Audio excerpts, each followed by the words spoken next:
Voici l'histoire d'une femme qui mène une double vie. La nuit, elle s'appelle Tania et elle danse dans un bar tenu par des membres influents du crime organisé. Le jour, elle s'appelle Stéphanie et est une employée dans une grande banque de Montréal. On la soupçonne d'être la complice de crimes importants. Le 6 juillet 2009, elle est arrêtée. Vous allez assister à son interrogatoire. Quand tu me dis que tu connais pas quelqu'un là-dedans, là, tu me mens. Au 21e siècle, les corps policiers sont maintenant équipés de salles d'analyse du comportement, que l'on appelle SAC. Grâce à l'enregistrement et l'analyse des interrogatoires, les enquêteurs, appuyés de psychologues et d'experts en non-verbal, parviennent à déjouer les criminels.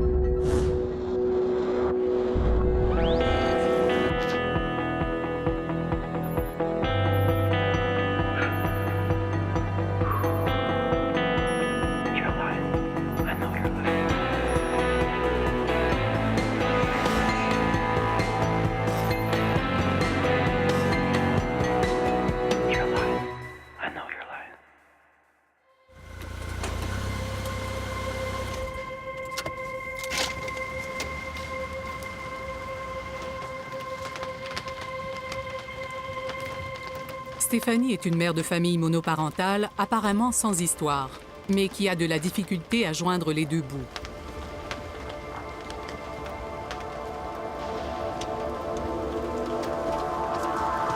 Elle cache à ses enfants qu'elle travaille quelques soirs par semaine dans un bar. Stéphanie prétexte qu'elle a eu une promotion à la banque et qu'elle doit faire des heures supplémentaires.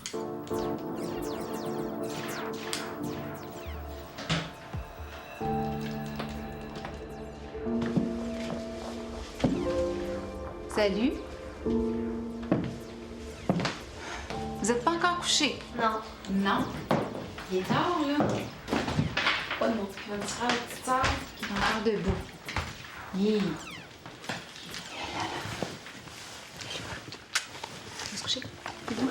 Je vais aller te border, OK? Saute à la douche. Oh non! Oui. Hey, il est minuit et demi, les gars, franchement. Allez. Allez.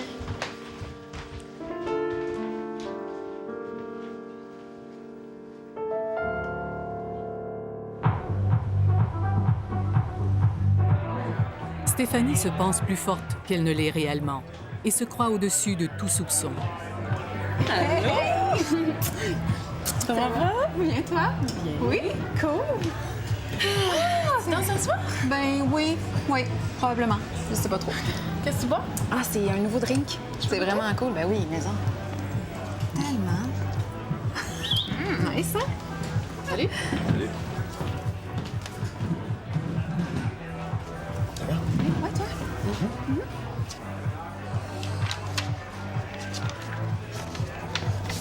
Tiens, je t'ai amené ça. Hey, on s'en va. Oui. Puis, tu te cas pour moi? Ouais. Tiens. Là, c'est vraiment... Hey, stresse pas. Ça va bien aller, OK? Ouais. Ciao. Ciao. Mais ce que Stéphanie ignore, c'est que la police l'a à l'œil depuis des semaines à cause des liens qu'elle entretient avec des membres influents du crime organisé. Le 6 juillet 2009, Stéphanie est arrêtée sur son lieu de travail. C'est peut-être la fin de sa double vie. Stéphanie Bordeaux? Oui. Bonjour. Sergent détective Michel Pilon, de service de police de Montréal. Vous êtes en état d'arrestation pour fraude. Ben voyons, c'est une erreur, là. Je comprends pas. Vous avez le droit au silence et vous pouvez consulter un avocat. Ben, Est-ce que vous avez des effets personnels, Est-ce que je peux prendre ma sacoche? s'il vous plaît? Ben, on s'en va où? Vous allez nous suivre au poste de police. On va avoir une chance de s'expliquer. OK. Est-ce que je... Dans le cas de Stéphanie, c'était la première fois que je rencontrais cette dame. J'avais eu certaines informations de la part des enquêteurs. Mon nom est Michel Pilon, je suis policier retraité au service de police de la Ville de Montréal. Mais j'aime toujours moi-même me faire ma propre idée et j'entends le plus possible de ne pas être influencé pour garder mon objectivité. Une des qualités premières qu'on recherche chez un intervieweur ou un enquêteur en général, c'est son objectivité, c'est-à-dire de ne pas se laisser influencer parce qu'il va voir, parce qu'il va percevoir. Les perceptions jouent un rôle énorme dans la relation qu'on va établir avec la personne. Donc, première fois que je rencontre Stéphanie, jolie femme qui paraît bien, qui a un rôle important dans une institution financière. Donc, il n'en demeure pas moins que j'ai l'obligation de rester le plus objectif possible face à elle. Celui qui mène l'entrevue doit résister justement à tous ses préjugés, à ses idées préconçues. C'est un piège en enquête criminelle. Michel Saint-Yves, psychologue judiciaire. Parce que si au départ, il part avec l'idée qu'il y a une présomption de culpabilité chez le suspect, c'est certain qu'il risque d'entendre les réponses autrement, de voir peut-être même des indices de mensonges qu'il ne verrait pas s'il n'avait pas ce manque d'objectivité. Depuis le milieu des années 90, on recommande que tous les interrogatoires, entrevues, soient faits sur vidéo, dans le but, si on veut, de garantir l'intégrité et la transparence de ce qui se passe dans la salle d'interrogatoire. Ça permet aussi, lors de l'entrevue, à la personne qui observe, dans ce qu'on appelle la régie, d'observer certaines choses. De là l'importance, à l'occasion, de prendre une pause et d'aller discuter avec le partenaire du cheminement qui se passe là, dans la salle d'interrogatoire. L'observateur participe activement. Il ne fait pas que s'assurer que l'enregistrement s'effectue correctement. Je m'appelle Hugues Hervé et je suis psychologue judiciaire en Colombie-Britannique. L'observateur doit s'assurer que toutes les questions d'ordre juridique sont en ordre. Il doit aussi écouter attentivement pour détecter les sujets chauds et identifier les autres techniques qui pourraient être utilisées durant cet interrogatoire. Et s'il y a confession, il doit s'assurer que tous les sujets importants sont abordés. Ça nous permet aussi de revoir, une fois l'interrogatoire terminé ou l'entrevue terminée, de revoir ce qui s'est passé, d'apporter des correctifs si c'est nécessaire quant à nos méthodes.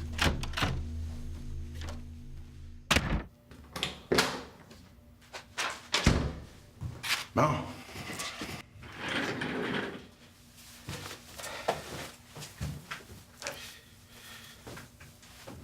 Je comprends que vous êtes nerveuse.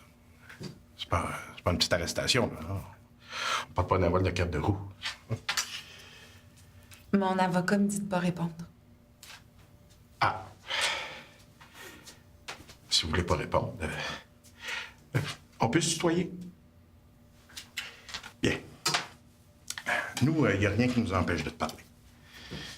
Mais il faut que tu saches, hein, que quand on arrête quelqu'un, c'est pas pour le fun. La loi est très claire, là. C'est parce qu'on a des motifs réels de croire que tu es impliqué dans un crime. Je vous écoute, mais je vous réponds pas. Lorsqu'on rencontre un suspect pour la première fois, on doit d'abord tenter de le calmer.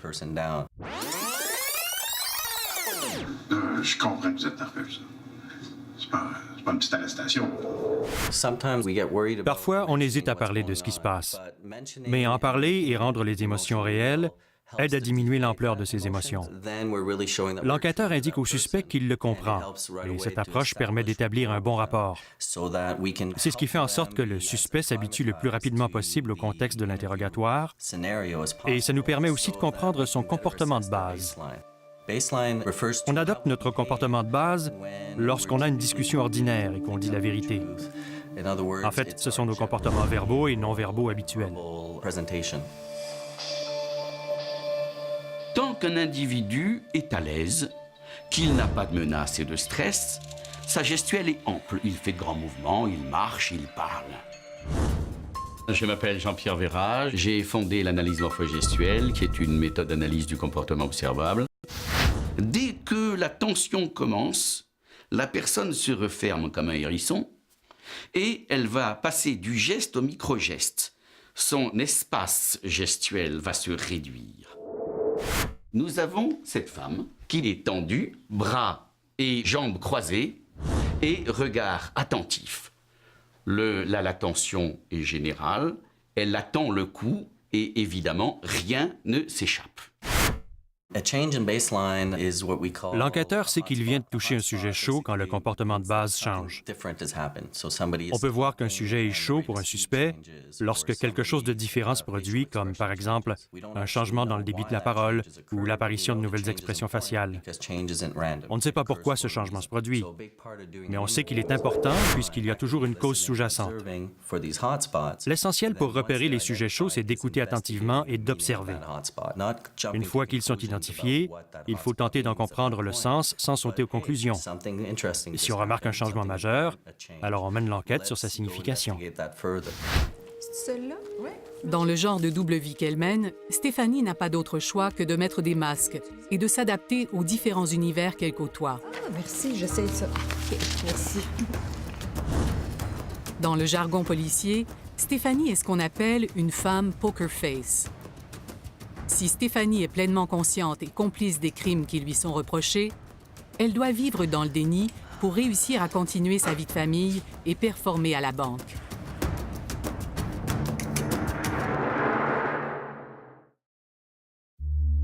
Stéphanie, une employée modèle et mère de famille sans histoire, est arrêtée pour avoir participé à une fraude bancaire.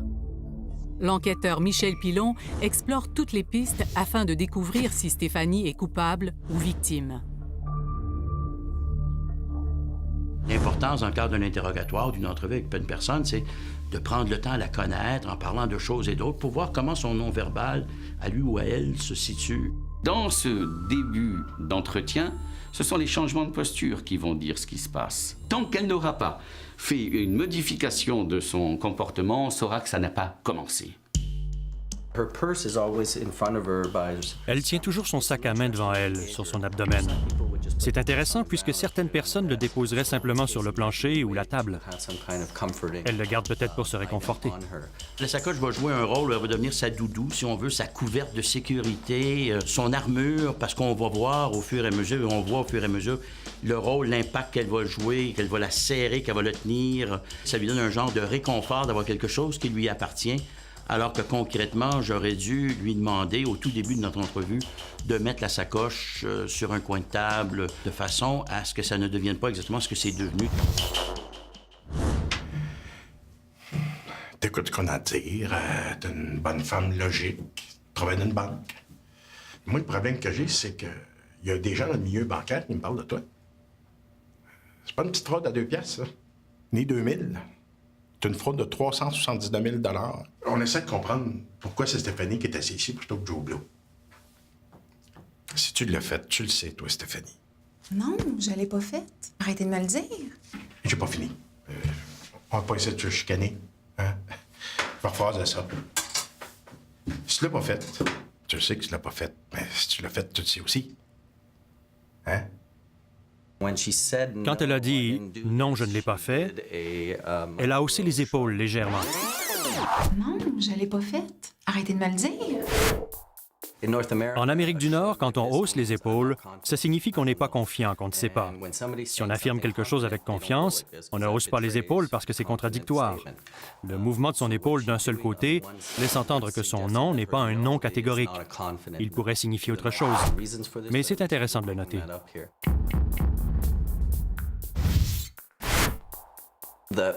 Il est souvent dit que ce mouvement de la main devant la bouche est fait par des gens qui veulent s'empêcher de parler. Pour l'instant, on ne peut pas tirer cette conclusion. On ne sait pas encore si elle fait souvent ce geste ou seulement à des moments importants. Si c'est le cas, on saura que ce n'est pas secondaire, que c'est un comportement unique lié au sujet abordé. Certaines personnes font constamment ce geste. Elles touchent leur visage en parlant. Il faut comprendre ce que le geste signifie pour la personne interrogée et non en faire une interprétation générale du comportement. L'analyse du langage non-verbal, c'est pas une science pure. On a tous un non-verbal qui est propre à nous. Moi, je suis une personne qui aime beaucoup gesticuler. À titre d'exemple, j'aime souvent être assis avec les bras croisés. Certaines personnes vont dire les bras croisés veut dire que c'est une personne qui est réfractaire, qui... Mais moi, c'est ma zone de confort. Par ma corpulence, je suis très bien avec mes 2 bras, moi, appuyés sur ma bédaine. Je suis bien là-dedans, c'est moi. D'ailleurs, quand j'interroge, plus souvent qu'autrement, j'ai les 2 bras croisés, je suis à l'aise là-dedans, c'est ma norme. C'est la gestuelle qui renvoie au comportement. C'est-à-dire que c'est une gestuelle récurrente qui vous appartient, qui fait qu'on vous reconnaît, même quand vous montez les escaliers.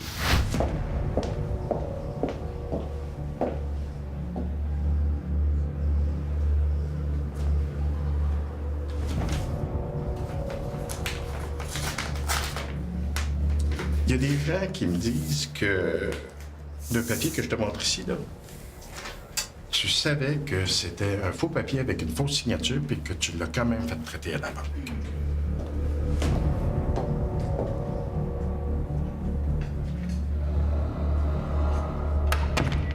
Donc, tu savais très bien que tu participais à un transfert d'argent frauduleux. Non. Quel intérêt les gens auraient de me dire ça? Mais je sais pas, demandez-leur. Pour qui tu faisais ça? Hein? Elle semble être une personne qui pense de manière logique à ce qui se passe et ce à quoi elle est confrontée. Lorsqu'on interroge ce type de personne, on peut utiliser une approche linéaire de présentation des preuves.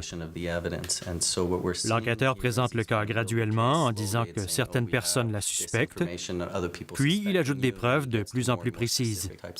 C'est une progression.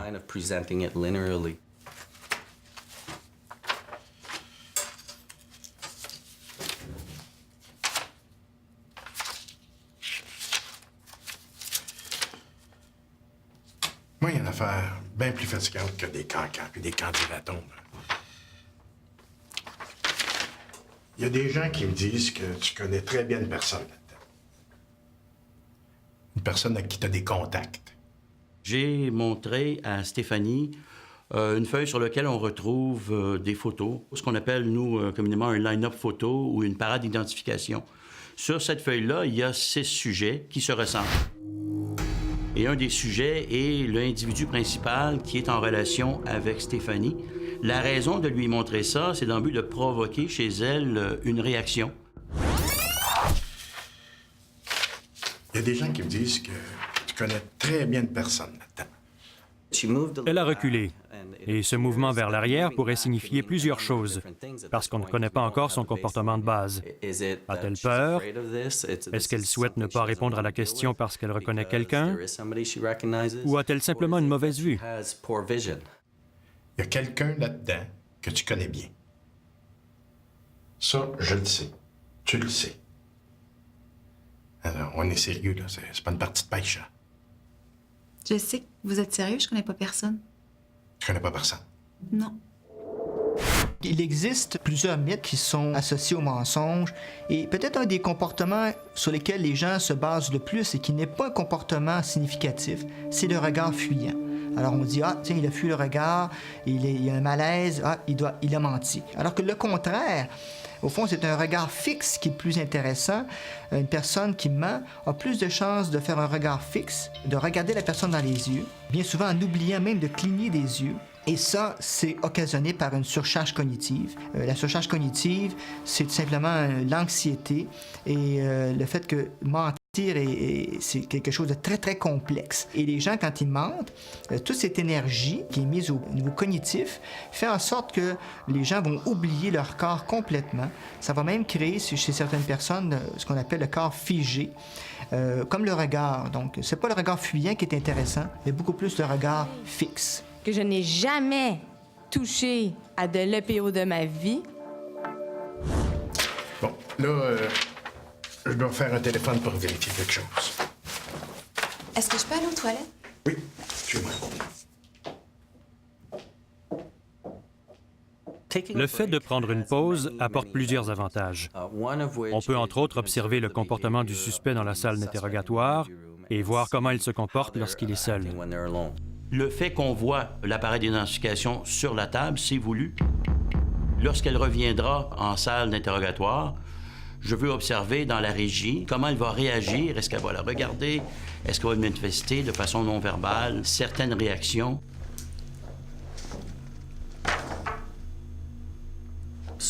Elle revient en marchant rapidement et dès son retour, elle prend la feuille. C'est un comportement intéressant parce qu'elle a dit qu'elle ne reconnaissait personne. Mais là, elle examine les photos. Une personne innocente qui n'a rien à se reprocher ne ressentirait pas le besoin de regarder les photos à nouveau. Certaines personnes oublient qu'elles sont filmées. Elle est dans cette salle depuis 2 heures, alors elle ne se rend pas nécessairement compte de ce qu'elle fait. Elle n'est peut-être pas consciente qu'elle révèle des indices. Le fait qu'elle enlève ses lunettes, qu'elle prenne le temps de prendre la feuille de papier, de replacer ses lunettes, de regarder attentivement, C'est pas le comportement d'une personne qui ne connaît pas une des personnes qui est sur cette parade d'identification-là. Selon moi, le fait qu'elle prenne son temps pour observer une des photos sur la feuille, c'est très révélateur. On remarque là, très brièvement un micro-mouvement là, où on voit, de par son faciès, là, elle va plisser les yeux. Sans que ce soit quelque chose d'évident, tu sens vraiment qu'il y a un malaise. Le fait qu'elle va replacer et que je peux vous dire qu'elle ne regardera plus la parade photo, l'impact était déjà créé et je savais personnellement bien qu'on était sur le bon chemin là, avec elle.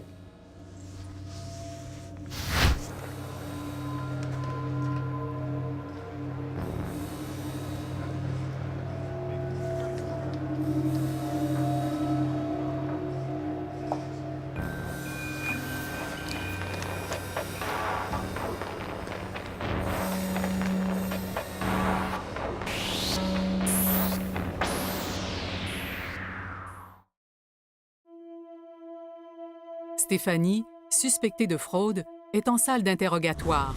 L'enquêteur Michel Pilon lui a montré une parade d'identification où elle n'a reconnu personne. Pourtant, son langage non verbal laisse percevoir des signes qui indiquent le contraire.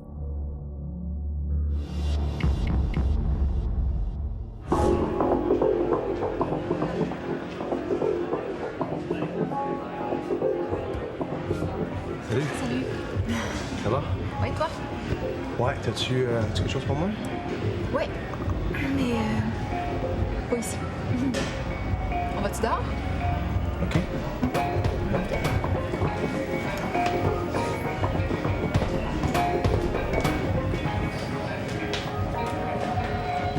La fraude que t'as faite, là, c'est juste de l'argent, c'est pas grave. Mais ça va devenir un engrenage, une roue qui tourne. Là, la roue, elle roule pas trop vite, tu peux débarquer. Mais à un moment donné, ça va rouler de plus en plus vite. Il n'est pas trop tard pour toi pour mettre les breaks. T'es pas Monica le mitrin, là, t'es pas Al Capone, là. T'as des enfants. Puis t'as pas de support. Ça prend du guts pour être capable. Tu le fais. Tu le démontres. Si t'avais rien fait, là, tu serais pas là à m'écouter. On t'a épluché. On en sait beaucoup sur toi. Tes relations. Quand tu me dis que tu connais pas quelqu'un là-dedans, là, tu me mens. Peut-être pas intimement, là, mais tu le connais bien. On remarque que lorsqu'il mentionne les photos à nouveau, elle change de position. Elle était face à lui, mais elle s'est tournée, a croisé les bras et a agrippé son abdomen. Elle s'est renfermée. C'est un sujet chaud. Il faut s'y attarder parce que ça semble être un détail préoccupant. Si on ajoute ce comportement non-verbal à celui noté lorsqu'elle observait attentivement les photos durant la pause, on comprend que c'est un sujet chaud. Il faudra y accorder plus d'attention. Quand je lui présente le fait que je sais qu'elle a une relation intime avec Jack, ça a pour effet de la secouer un peu. On voit par la façon dont elle réagit. Elle ne niera pas avoir une relation intime avec lui, mais on voit que ça vient un peu perturber, là, ça vient un peu changer la donne dans la perception qu'elle veut que j'aille d'elle. Mais il n'en demeure pas moins que ça a eu un certain impact qui a peut-être pesé dans la balance quand je lui fais voir qu'effectivement, elle était dans un engrenage qui va pas mal plus vite que tu pensais. Et là, elle est obligée d'arriver à la réalisation que, oui, je suis peut-être pas mal plus dans la merde que je pensais que je l'étais. Foncièrement, t'es pas mal honnête. T'es une personne honnête, sinon tu ferais bien. Le problème que t'as aujourd'hui, là, c'est pas la fin du monde. Mais à un moment donné, ces gens-là, ils vont pousser. Combien de temps tu penses qu'ils vont t'endurer, ces gens-là? Hein? Ben, ils vont t'endurer le temps que tu leur sers. Après, ils vont prendre un bol de toilette, vont te mettre la tête dedans, puis ils vont te flusher. Quand on élabore un plan d'interrogatoire, on tente de trouver les facteurs qui pourraient motiver une confession et ceux qui décourageraient ou empêcheraient une personne d'avouer les actes qu'elle a commis. Une des barrières de Stéphanie est le fait qu'elle soit impliquée au sein d'une grande organisation criminelle. Fait que comment ça a été? Correct. Pas de misère à ramasser ça? Non. Même bien à job, puis Ouais, je sais. Puis je pense que mon patron m'aime bien aussi.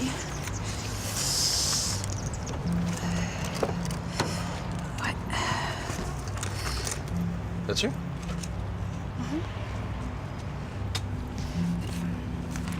Je fais ça pour toi, hein? Je ferais pas ça pour personne d'autre, tu le sais. Je sais, je sais. Qu'est-ce que t'es femme? Demain.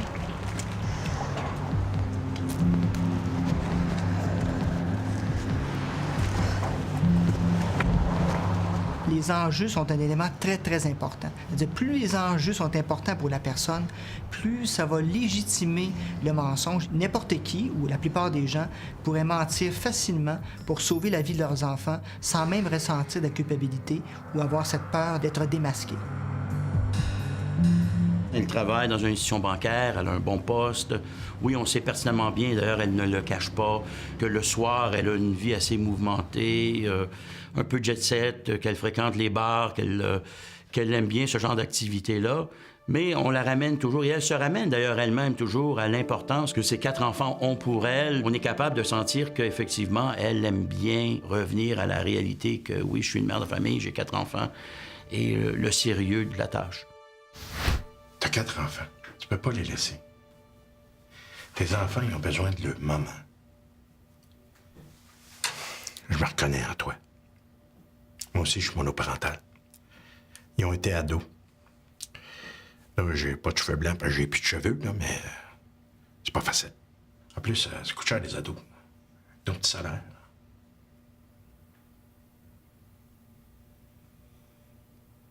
Vous êtes en train de me voir avec mes enfants, là.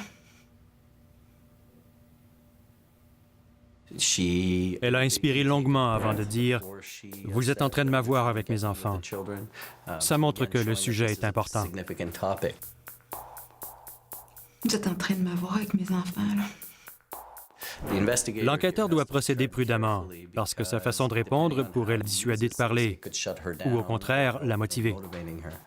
Ça fait quand même près de 2 heures que je suis avec Stéphanie, qu'on discute. J'ai appris à connaître la bonne femme. J'ai partagé avec elle que moi-même, dans cette période de temps de ma vie-là, j'étais monoparental avec 2 ados. Donc, je suis en train de lui démontrer et de lui prouver l'empathie que j'ai pour elle. Puis effectivement, j'avais de l'empathie pour ce qu'elle vivait. Dans l'interrogatoire, la dimension relationnelle elle est très, très importante. L'empathie, qu'on appelle l'empathie professionnelle ou stratégique, reste quand même un élément important pour pouvoir permettre à la personne de pouvoir dire des choses très difficiles, qui n'est pas dans un contexte thérapeutique, c'est dans un contexte juridique où il y aura des conséquences à dire les choses. Et le support du policier est un élément qui contribue énormément à faciliter, du moins, tout ce processus d'aveu. Je vais-tu pouvoir aller leur faire à souper? Tu peux les appeler pour les avertir que tu vas travailler tard sur un dossier, mais non. Il n'y aura pas de souper ce soir à la maison. Je pense qu'elle est en train de rationaliser dans sa tête que, écoute, s'il m'arrive quelque chose, si je me retrouve devant les tribunaux, si je suis condamné, qui va s'occuper de mes enfants? Ce ne sera certainement pas leur père, parce qu'il n'est pas là. Elle a beaucoup à perdre si elle fait des aveux. Elle est rendue dans cette prise de décision-là, à savoir si, bon, elle va embarquer, faire des aveux, ou bien donc se retirer dans son mutisme et voir ce qui arrivera, lancer le coup de dé, souvent, comme on dit, là. Donnez-moi 2 minutes, OK? Venez avec moi, je vais sortir d'ici 2 minutes. OK?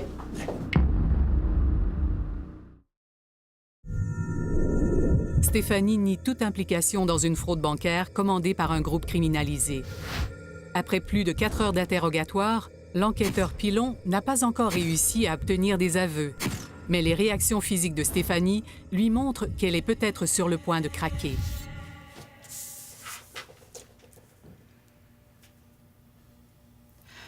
Je les connais pas, ces gens-là, monsieur.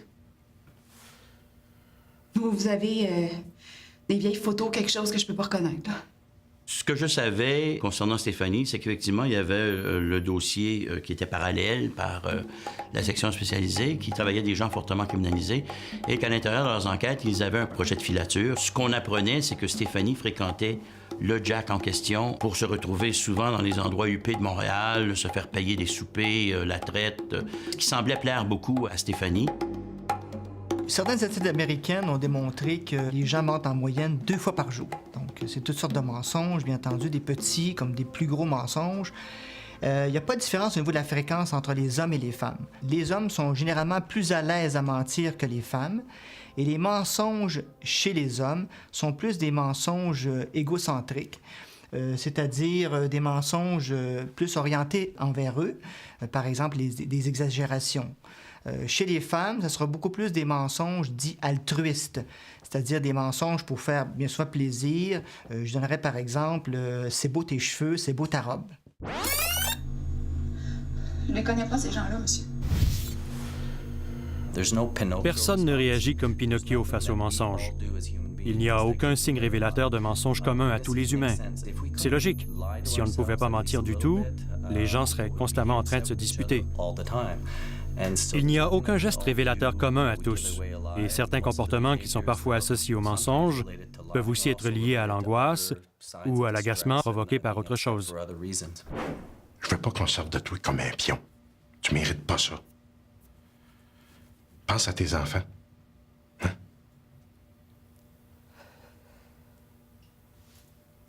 Les enfants, c'est ma vie. Je sais. Fais-moi confiance. Mes enfants, ils ont juste moi. Ils ont un père, là, mais... C'est comme... Pense à Stéphanie, hein? Pense à ces mangeux de marde-là. Quand ils n'auront plus besoin de toi, là, ils vont te flusher. Je les connais pas, monsieur. Jack, ça te dit-tu quelque chose?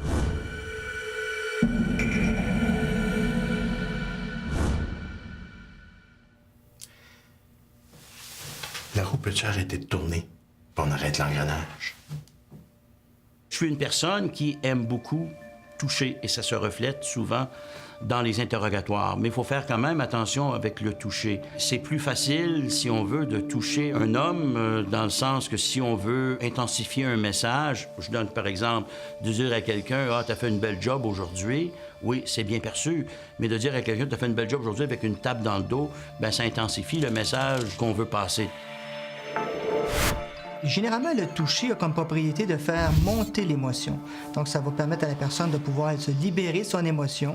Et si l'aveu fait partie des émotions, à ce moment-là, l'enquêteur pourra peut-être obtenir des aveux par ce geste. On peut toucher par les mots également. On n'est pas obligé de toucher physiquement. On peut mettre des mots sur les émotions que la personne vit et ça va avoir exactement le même effet. L'être humain, en général, aime être touché. Dans le cas d'une femme, il faut être beaucoup plus prudent.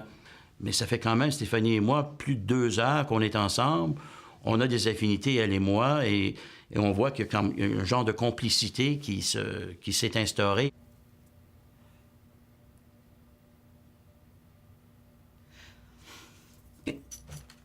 Donnez-moi 2 minutes, OK? Venez avec moi, je vais sortir d'ici 2 minutes. OK? Avec la présentation des preuves, la suspecte a compris l'importance du dossier établi contre elle et elle a dû prendre une décision. On voit qu'elle veut prendre une pause. Elle le fait pour arriver à prendre une décision en analysant les conséquences sur sa sécurité et celles des membres de sa famille. Elle va prendre cette décision sans être filmée. C'est quand même pas courant de faire ça à l'intérieur d'un interrogatoire. J'ai opté à ce moment-là de le faire compte tenu que j'étais pas simplement confiant, que j'étais pour obtenir des aveux. On est allé dans une petite salle, on a pris un café et c'est à ce moment-là qu'elle a commencé à me parler de son implication avec Jack concernant le complot d'enlèvement du banquier. Depuis plusieurs semaines, Jack voulait que Stéphanie aide ses complices pour kidnapper le directeur de la banque et ses enfants. Le but était de faire chanter celui-ci et en échange, il aurait débloqué des transferts de millions de dollars. C'est pas ce que tu vérifies. Ça a l'air bon. OK. Veux-tu appeler le client? Oui, bien sûr, je vais faire ça. Ce qu'elle ne sait pas à ce moment-là, c'est qu'il y a une escouade spécialisée qui menait une enquête parallèle concernant l'implication du fameux Jack en question. Je l'ai invité à rencontrer les enquêteurs de cette section spécialisée-là pour qu'elle puisse discuter avec eux là, de la tournure des événements. OK, Stéphanie. À ta demande, on est sortis, toi et moi, Et on a eu des discussions, puis tu t'es confié à moi. Puis on a rencontré d'autres policiers de la SQ qui vont faire un suivi avec toi après. Tu as décidé de nous raconter tout ce qui s'est passé sur enregistrement vidéo. Est-ce que tu as eu des menaces ou des pressions de la part des policiers? Non. Ils m'ont dit qu'elle allait m'aider à pas avoir peur du gars, puis pour protéger mes enfants aussi. OK. Bien. Si on revient là, sur les documents à la banque que tu as fraudés, là, de quelle façon ça arrive sur ton bureau? Je vais vous parler, là. Mon cœur est à l'envers. Ben oui. Prends ton temps. C'est un bon exemple de changement d'attitude. Elle était détendue, puis tout à coup, elle est devenue stressée. Ici, on voit qu'elle est plus calme et détendue, qu'elle se penche vers l'avant et qu'elle ne tient plus son sac à main. Elle sourit légèrement. Puis, quand l'enquêteur reparle des événements et qu'elle doit faire sa confession à la caméra, on remarque qu'elle est à nouveau tendue, qu'elle frotte son cou. D'où l'importance de bien observer le comportement de base si on veut noter de tels changements.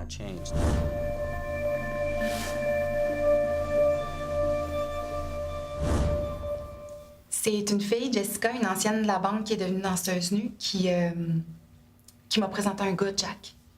Ben, lui que vous m'avez montré là, sur la photo. OK, tu me pointes la photo du milieu, là. Ouais. Je pense qu'il était complètement sous. Mais ça fait une dizaine de fois que je le vois, puis je pense qu'il était étrange aussi. Pour vrai, non, il était bizarre. Ben, ils sont venus le sortir parce qu'il était... Non. Là, c'était... T'es pas sérieuse? Je vais tellement pas tomber dessus, là. Mais non, hey, salut! Ça va? Ben oui, toi? Ouais. Salut. Salut. Comment tu vas? Viens, toi. Ton ami, hein? Pourquoi tu l'as présenté? Il m'a donné une fausse traite bancaire, puis il m'a demandé de la remettre à la banque avec les autres traites bancaires à traiter, puis je l'ai faite. Fait que je te remets ça? Oui. Sais-tu combien de temps ça va prendre maintenant?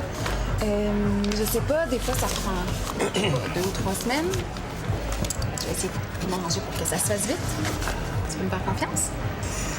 Mais hein? Oui. All right. Ben, salut. Salut.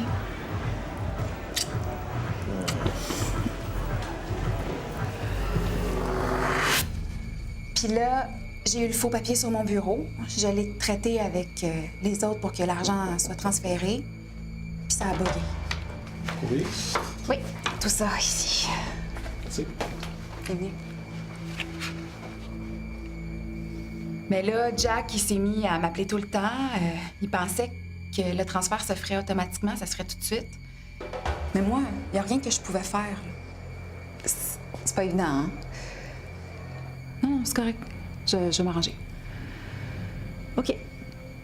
Parfait. Bye. Ça me fait très peur. C'est pas des enfants d'école, là. Puis, il y a des yeux que tu peux pas oublier.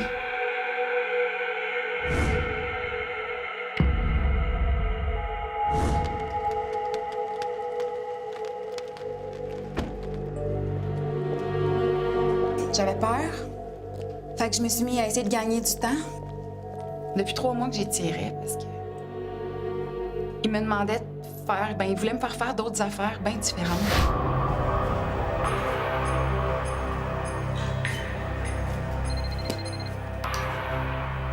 Oui? Salut, c'est moi. Fait que, qu'est-ce qui se passe? Demain, il sera à son bureau à 4 heures. Puis, quand il vérifie nos transactions de la journée, il y en a pour 1 heure. OK. Tu vas le suivre quand il va partir, puis tu vas lui demander un lift? En fait, il me reconduit souvent au métro, après avoir ramassé ses enfants à la garderie. OK, ben parfait. Dès que t'as quitté le bureau avec lui, là, nous autres, on sera pas loin, on va vous suivre. Fais comme si tu nous connaissais pas, puis tu peux crier, puis dévoie-toi si tu veux, puis nous autres, on va venir les ramasser. OK, mais qu'est-ce que je fais après? Après, tu décalisses.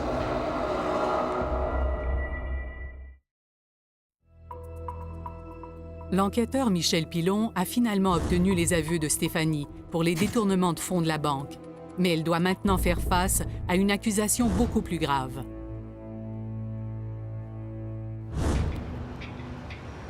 Le jour prévu de l'enlèvement, elle est sous haute tension. Elle doit s'assurer que le directeur de la banque quitte avec elle après le travail. Ses complices motards pourront ainsi procéder à l'enlèvement. On y va? Je vais pas te retarder avec tes enfants. Ah non, c'est pas grave, tu me retardes pas. Je vais aller chercher plus tard à soir. Ce que Stéphanie ignore, c'est que les enquêteurs sont au courant des activités illicites du groupe criminalisé et du complot d'enlèvement dans lequel elle est impliquée. Son patron est sous protection policière et porte un dispositif d'écoute électronique à distance. Là, on s'entend, il faut pogner avant qu'elle sorte. Oui, absolument. Parce que sinon, les autres devraient pas être loin. Oui, ils peuvent être vite sur le gun. Hey, je t'ai dit ça que la petite faisait un spectacle à la garderie? Non. Oh, c'est cute, ça. Pourquoi t'as fait ça? Au début, il réfléchit. Par après, j'ai eu beaucoup de pression, puis la peur de pas le faire puis qu'il m'arrive de quoi. Il m'avait montré dans le journal une photo d'une maison qui explose, puis il m'avait fait plein d'autres sous-entendus de même, là. Tu sais, je peux pas y dire achète-moi plus. Le taux de succès dans l'obtention d'aveux est d'environ 60 à 65 %. Pour certaines personnes, de faire des aveux, c'est une délivrance. On doit juste se rappeler que quand on a commis des impairs dans notre vie, notre plus grosse inquiétude, c'était de se faire prendre. Une fois qu'on se faisait prendre, c'était de voir quelles étaient les répercussions de cet écart de conduite-là ou cet impair-là. Pour les criminels, c'est la même chose. Mais il y a des gens qui ont vraiment rien à gagner. À titre d'exemple, quelqu'un qui fait partie du crime organisé, qui est impliqué dans un crime grave, exemple, un meurtre, la pire sentence que moi je peux lui offrir, c'est la prison à vie.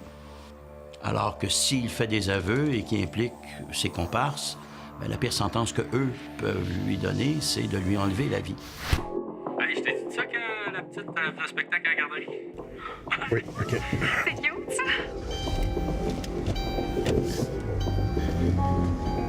C'est pour demain.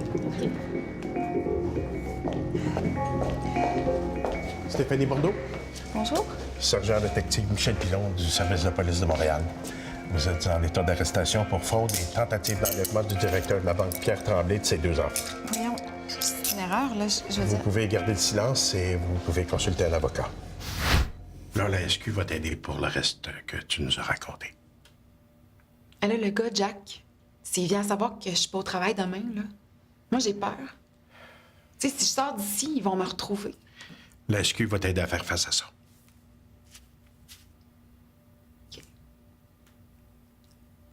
Je peux pas comprendre pourquoi j'ai fait ça. Il y avait le dossier qui était parallèle par la section spécialisée. Cette équipe d'enquêteurs-là avait un projet d'écoute électronique. Et à l'intérieur du projet d'écoute électronique, les informations étaient que notre amie Stéphanie en était à ses dernières heures, compte tenu que les gens étaient au courant qu'elle avait été arrêtée par la police. J'avais donc l'obligation de lui faire part de ça, ce que j'ai fait. Je vais te faire écouter quelque chose.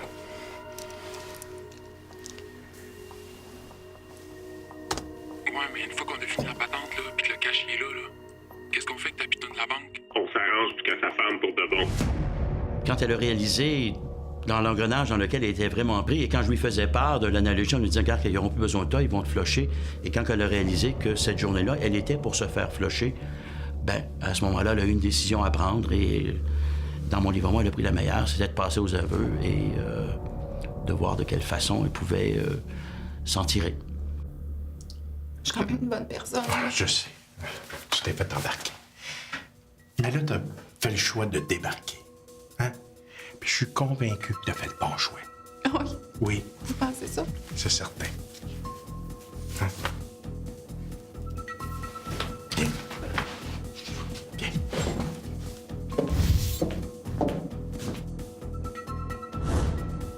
Stéphanie a accepté de collaborer avec la police et de dénoncer les membres du groupe criminalisé à l'origine de ce stratagème de fraude et de complot d'enlèvement. En échange de ces informations, la Sûreté du Québec a assuré sa protection et celle de ses enfants. Stéphanie a changé de vie et d'identité. Personne ne doit savoir où elle se trouve. Peut-être la croiseriez-vous sans même le savoir.